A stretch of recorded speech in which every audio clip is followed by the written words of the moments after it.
वट सावित्री व्रत कथा। आज सभी माताओं और बहनों को वट सावित्री व्रत की हार्दिक शुभकामनाएं।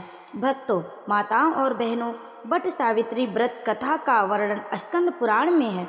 स्कंद पुराण में देवी सावित्री के पति सत्यवान की मृत्यु हो जाने पर सावित्री द्वारा पति के प्राण वापस लाने की कथा का जिक्र वट सावित्री व्रत कथा में किया गया है। इस कथा के विषय में कहा गया है कि यह कथा सौभाग्य प्रदान करने वाला है, इसलिए वट सावित्री व्रत के दिन वट वृक्ष के नीचे सुहागिन स्त्रियों को वट सावित्री व्रत की इस कथा का विस्तार पूर्वक पाठ करना चाहिए और सुहागिन महिलाओं को इस कथा को सुनना चाहिए। इससे सुहाग की उम्र लंबी होती और वैवाहिक जीवन में प्रेम और सुख समृद्धि की प्राप्ति होती है।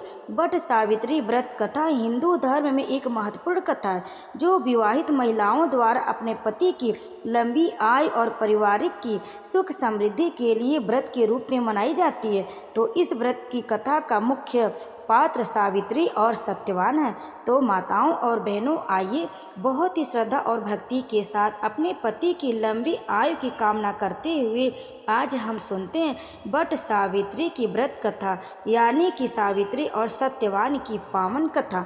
देवी पार्वती ने कहा, हे देवताओं के भी देवता, जगत के पति शंकर भगवान प्रभास क्षेत्र में स्थित ब्रह्मा जी की प्रिया जो सावित्री देवी हैं, उनका चरित्र आप मुझसे कहिए, जो उनके व्रत का महात्म्य हो और उनके संबंध का इतिहास हो, एवं जो स्त्रियों के पतिव्रत को देने वाला, सौभाग्यदायक और महान उदय करने वाला हो।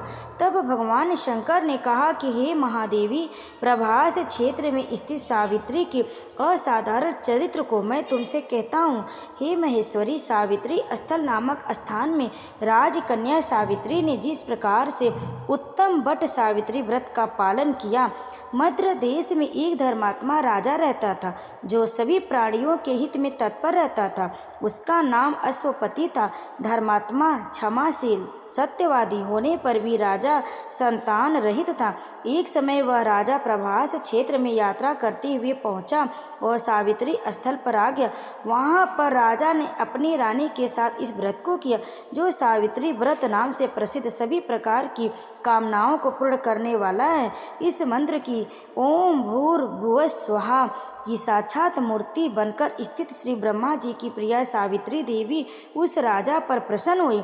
कमंडल को धारण करने वाली वह सावित्री देवी दर्शन देने के बाद पुनः अदृश्य हो गई।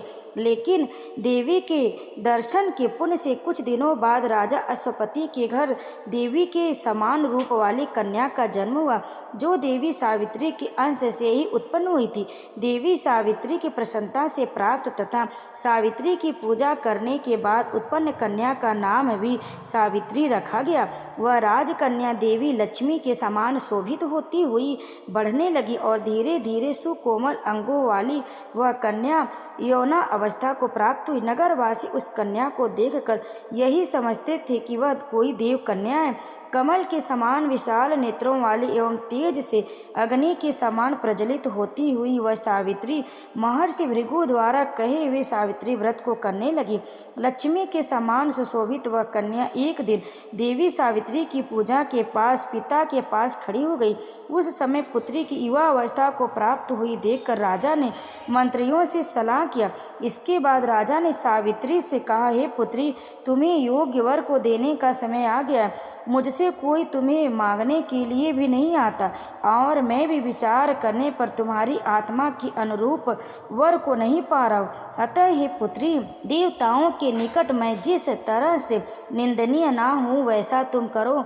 मैंने धर्मशास्त्र में पढ़ा और सुना भी है कि यदि पिता के गृह में रहती हुई विवाह के पहले जो कन्या रजोधर्म से युक्त हो जाती है उसके पिता को बड़ा पाप लगता है। इसलिए हे पुत्री, मैं तुमको भेज रहा हूँ कि तुम स्वयं ही अपनी योग्य वर ढूंढ लो।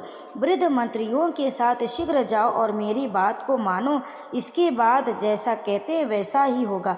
ऐसा कहकर सावित्री घर से निकलकर राजर्षियों के साथ तपोवन की ओर चल पड़ी और वहां पहुंचकर माननीय वृद्ध जनों को प्रणाम करके सभी तीर्थों और आश्रमों में जाकर पुनः मंत्रियों के साथ सावित्री अपने महल को लौट आई।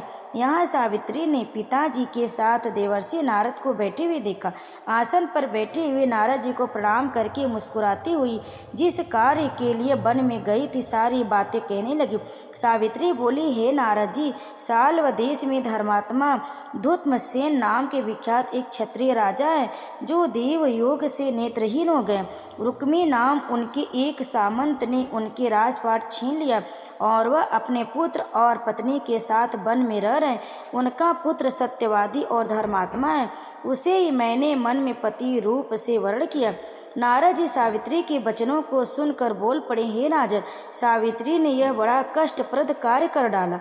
बाल बुद्धि होने से इनके केवल गुणवान समझकर सत्यवान को वर्ण कर लिया। सत्यवान मिट्टी के घोड़े बनाता है और घोड़े का चित्र भी बनाता है, इससे उसे चित्रांश भी कहते हैं। सत्यवान दान और गुण में रति देव के शिष्य के समान है, ब्राह्मणों की रक्षा करने वाला और सत्यवादी है।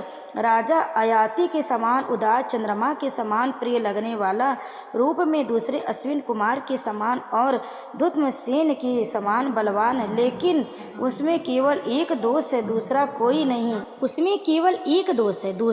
नहीं कि सत्यवान आज से ठीक 1 वर्ष पर छिड़ायु हो जाने से देह त्याग कर देगा। इस प्रकार नारद जी की बात सुनकर राजकन्या सावित्री ने राजा से कहा, राजा लोग किसी से एक बार कोई बात कहते हैं, ब्रह्मवेत्ता एक ही बार कहते हैं और एक ही बार कन्या दी जाती है। ये तीनों कर्म एक ही बार किए जाते, बार बार नहीं। दीर्घायु हो अथवा अल्पायु, गुणवान हो अथवा निर्गुण, वर को एक ही बार वर्ण कर लिया, अब दूसरे वर को वर्ण नहीं करूँगी। नारद जी ने कहा, हे राजन, यदि आपको उचित लगता हो तो अपनी पुत्री सत्यवान का कन्यादान शीघ्र कर डालिए।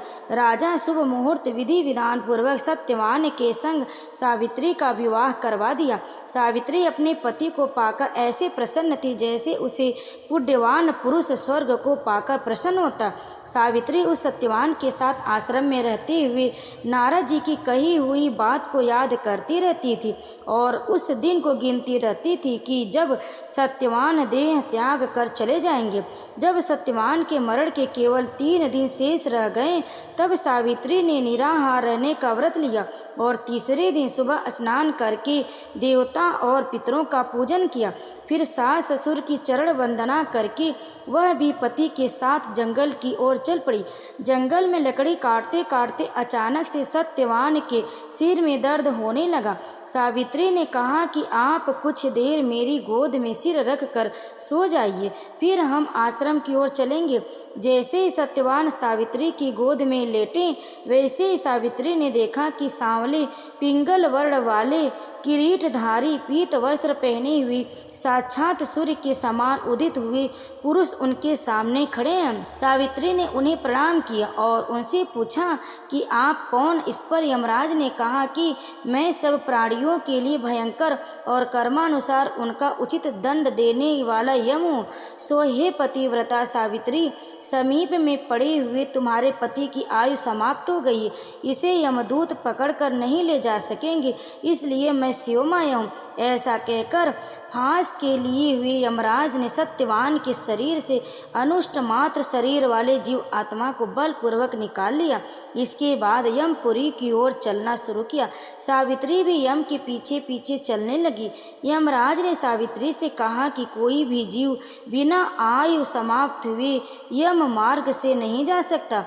सावित्री ने यमराज से कहा कि आप जैसे सज्जन पुरुष के साथ मैं चल रही हूँ, मेरे पति आपके साथ हैं तो मुझे आपके साथ चलने में कोई शर्म और ग्लानि नहीं हो रही है। दूसरी बात, स्त्रियों के लिए इस पृथ्वी लोक में पति को छोड़कर कोई अन्य स्थान नहीं है, इसलिए मैं आपका अनुगमन कर रही हूँ। सावित्री की मधुर बातें सुनकर यम ने कहा कि मैं तुम्हारी बातों से प्रसन्न हूँ, इसलिए जो इच्छा हो वर मांग लो। सावित्री ने तब यमराज से अपना खोया हुआ राज्य, सास ससुर की आंखों की रोशनी और 100 पुत्रों का वरदान मांग लिया। अपने वरदान के जाल में फंसकर यमराज ने सत्यवान की आत्मा को मुक्त कर दिया और सावित्री को लौटा दिया। सावित्री पति के साथ अपने आश्रम लौट आए। सावित्री ने सावित्री देवी का व्रत किया। जिसके प्रभाव से सास ससुर की आंखों की रोशनी लौट आई। इनका राज भी मिल गया और 100 पुत्र हुए। शिव जी ने देवी पार्वती से कहा कि सावित्री व्रत के दिन प्रातः स्नान करके सास ससुर का आशीर्वाद लेना चाहिए। वट वृक्ष के समीप बैठकर पंच देवता और विष्णु भगवान का आह्वान करना चाहिए। 3 कुश और तिल लेकर ब्रह्मा जी और देवी सावित्री का आह्वान करें। ओम नमो ब्राह्मण सह सावित्री यह गच्छ इह तिष्ठ सुप्रतिष्ठा भव। इसके बाद जल अक्षत सिंदूर तिल फूल माला नैवेद्य पान अर्पित करें। एक आम या अन्य फल लेकर उसके ऊपर से वट वृक्ष पर जल अर्पित करें। यह आम पति को प्रसाद रूप में खिलाना चाहिए। फिर कच्चा सूत लपेटते हुए 7 या 21 बार वट वृक्ष की परिक्रमा करें। वैसे 108 बार वट वृक्ष की परिक्रमा को सर्वोत्तम माना गया। इस व्रत का पारण काले चने से करना चाहिए, क्योंकि काले चने के रूप में ही सावित्री को उसके पति के प्राण यमराज ने लौटाए थे। तो भक्तों, वट सावित्री व्रत की कथा यहीं पर समाप्त हो। इस कथा को अंत तक श्रवण करने के लिए आप सभी भक्तों का बहुत बहुत धन्यवाद। आप सभी भक्तों को वट सावित्री व्रत की हार्दिक शुभकामनाएं।